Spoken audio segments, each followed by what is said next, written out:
વંદનીય ગુરુજીઓ તેમજ મારા વાલા ભાઈઓ અને બહેનો, આજે હું આપણી સમક્ષ ગુરુ પૂર્ણિમા વિશે જે કંઈ બોલું એ આપ શાંતિથી સાંભળશો. ગુરુ પૂર્ણિમાના આ શુભ અવસર પર હું સૌને હાર્દિક શુભેચ્છા પાઠવું છું. આ એક મહત્વપૂર્ણ તહેવાર છે જે આપણી સંસ્કૃતિ અને પરંપરાઓનો એક અહમ ભાગ છે.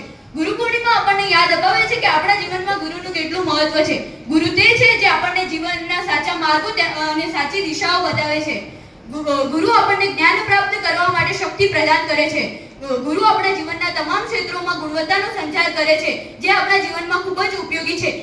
ગુરુ આપણા જીવનના એક સાચા માર્ગદર્શક છે જે આપણને અનેક પડકારો સામે લડવાની શક્તિ અને સાચી સમજ આપે છે. આપણને આપણા જીવનમાં એક સાચા ગુરુની જરૂર અવશ્ય પડે છે. ગુરુ પૂર્ણિમાના દિવસે મહાભારતના રચયિતા વેદવ્યાસનો જન્મ હોવાથી ગુરુ પૂર્ણિમાને વ્યાસ પૂર્ણિમા તરીકે પણ ઓળખાય છે. ગુરુ પૂર્ણિમાના દિવસે દરેક શિષ્ય પોતાના ગુરુને નમન કરી તેમના આશીર્વાદ મેળવતો હોય છે. ગુરુ પૂર્ણિમા ભારત, નેપાળ અને ભૂટાન જેવા દેશોમાં પણ ઉજવાય છે. ગુરુ વિશે તો ચાણક્યએ પણ કહ્યું હતું, શિક્ષક કભી સાધારણ નહીં હોતા, પ્રલય નિર્માણ ઉસકી ગોદ મેં પલતે. શાસ્ત્રોમાં ગુ એટલે અંધકાર તથા રૂ એટલે તેમાંથી બહાર લાવનાર. આમ ગુરુનો પૂરો અર્થ અજ્ઞાન રૂપી અંધકારમાંથી બહાર લાવનાર અને જ્ઞાન રૂપી પ્રકાશ આપનાર એવો થાય છે.